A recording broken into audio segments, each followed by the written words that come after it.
Hello, Music Worcester fans. Thank you for joining us. My name is Adrien Finlay, and I have the distinct pleasure today of chatting with a Music Worcester board member who wears many other hats, Ginger Vaughan, about Ian Bostridge's upcoming recital at Tuckerman Hall on March 2nd. So first things first, Ginger, you have had a lifelong engagement with Shakespeare, and we will hear about all the whys as it relates to Ian Bostridge's upcoming recital in a moment or two. But Shakespeare, for you, has been there always, almost.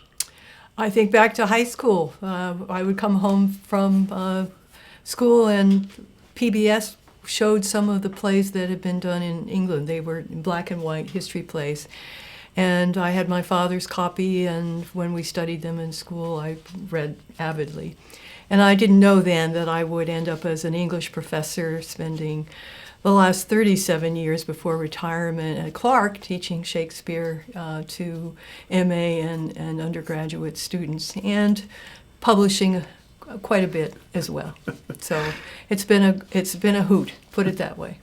So on March 2nd, Ian Bostridge, the English tenor, he will bring a recital to Tuckerman Hall that focuses on works by composers who have set Shakespeare to music. Ginger, you are in quite a unique position because you've also had a lifelong engagement as a singer. That's true. That also started in high school, yes. And while you keep active as a Worcester chorus member, you have been a soprano for as long as you can remember as well? Mm-hmm. Yeah. Yeah. I think there was a junior high chorus, too.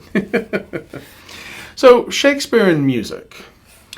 Why is it that, even before we get to Shakespeare and the musical settings that we're going to hear Ian Bostridge present to us, why is Shakespeare so universal? That's a big question. Or seemingly so universal. Seemingly so universal. I think it has to do with the breadth of the characters, and something I hope we're not going to be losing, but I do worry about that, the beauty of the language. Learning to understand the verse, it's not a foreign language. Once you get used to it, you can see the beautiful poetry that is in it. But it's also the depth of the characters and the complexity of the plots and what happens to them and how they reveal so many crucial human emotions, the fear of death, falling in love, jealousy, you name it, it's in there. So he speaks to all of us. Friend, for those who are listening who might be coming to the performance on March 2nd, first as a music lover, are there any parallels with the world of composers? Bach seems to be also in some similar way, perhaps, seemingly universal, at least in Western music. Is that true? It certainly is true. To begin with, they were both geniuses, so that's the bottom line. But you think about the similarities between them. They were both from sort of parents and families of the middling rate. They weren't peasants, but they weren't gentry either. They had to make their way in the world. They were well educated, and they ended up careers where they reported to, for Bach, it was the various electors in the cities in Germany where he worked. And for Shakespeare, it was whoever was the lord involved of leading the Shakespeare company, the acting company in London. And also, they were absolutely hard workers, and worked under deadline, under pressure. Shakespeare would have to get a new play up and running for his company. He was a member of the company. He needed success because that's where his income came from. Bach had to have a new cantata every Sunday. So one uses language and one uses musical notes, but in many ways they're similar. Before we actually call out a few of the selections that, again, Ian Bostridge will bring to the stage of Tuckerman Hall on March 2nd, I wanted to just ask a question or two about setting text to music. Whether it's audience members who might be joining us on March 2nd who are coming because literature might be primary interest, and what they might listen for in a setting of Shakespeare with composers across the centuries, which is also a very interesting part of the program on March 2nd, but also music fans who are coming curious about a recital setting Shakespeare to music.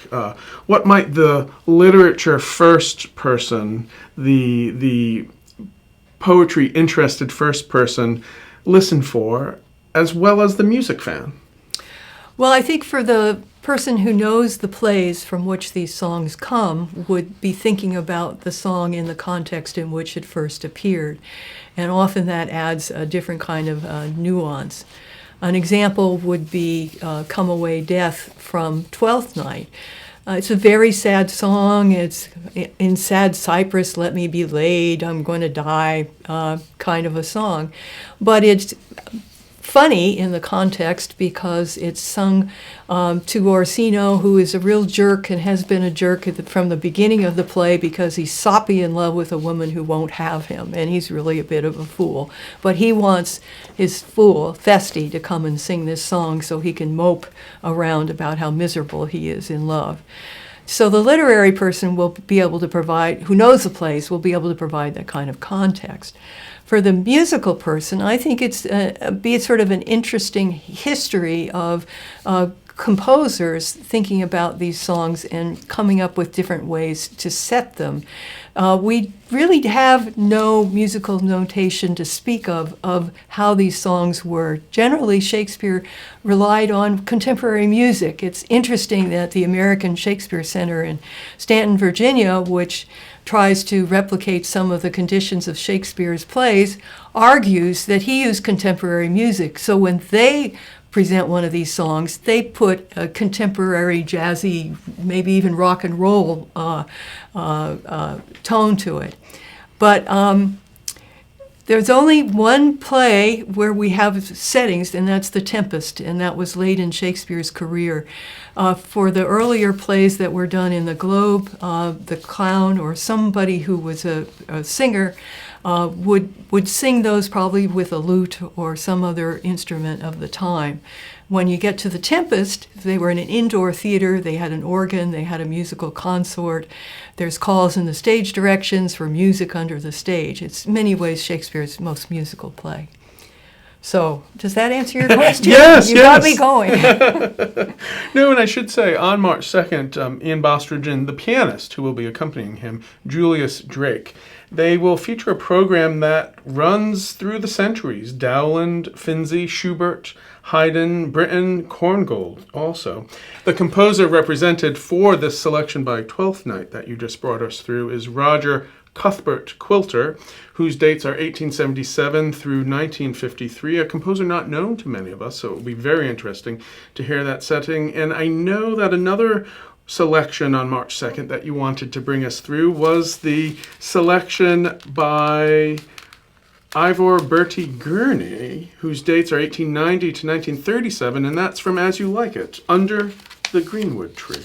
Under the Greenwood Tree, yes. It's interesting that these composers are from the sort of the Victorian period, at a time when Shakespeare was performed with all the bells and whistles that you can think of, with scenery and with orchestras and so forth. And I think that was a popular period. It was a time when composers were looking to Shakespeare for compositions. Under the Greenwood Tree is sung as the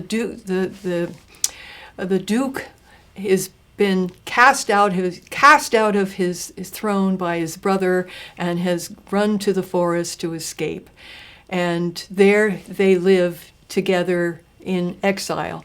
And one of his men has this song, Under the Greenwood Tree, who loves to lie with me and turn his merry note unto the sweet bird's throat, come hither, come hither. It goes on to talk about how life is sweet in the forest, away from all the corruption of the court, and that's how it fits within the context of the play.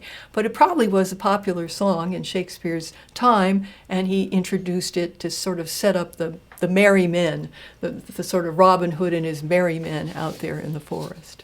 We have the wonderful opportunity on March 2nd, again with Ian Bostridge, to have a concluding part of the program be Shakespeare adjacent, and that will involve the works of John Donne as set by Benjamin Britten. and we will have the Holy Sonnets of John Donne, set by Benjamin Britten. This piece was actually composed by Britten to be performed in 1945. He had, interestingly, just visited and saw in person some of the horrors of the liberated Nazi Bergen-Belsen concentration camp, which I'm sure informed his composition of the work, which he performed for the first time with his lifelong partner, Peter Pears. But I know you wanted to call out also a couple of the sonnets for us as we prepare for March 2nd.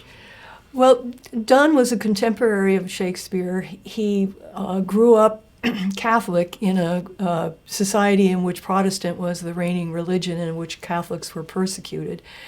And that affected him during his life. He got a job with Sir Thomas Egerton, but blew the job when he eloped with Egerton's niece, and he lived in disgrace for a while. But he wrote these poems and was widely admired for his flexibility, for his use of unusual comparisons, what we call metaphysical poetry.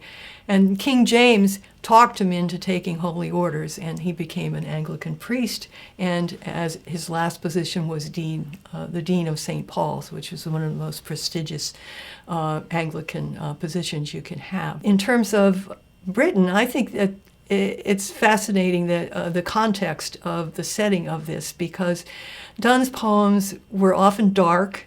They presented contradictions in human experience. And he took things that were unusually to go together and put them together.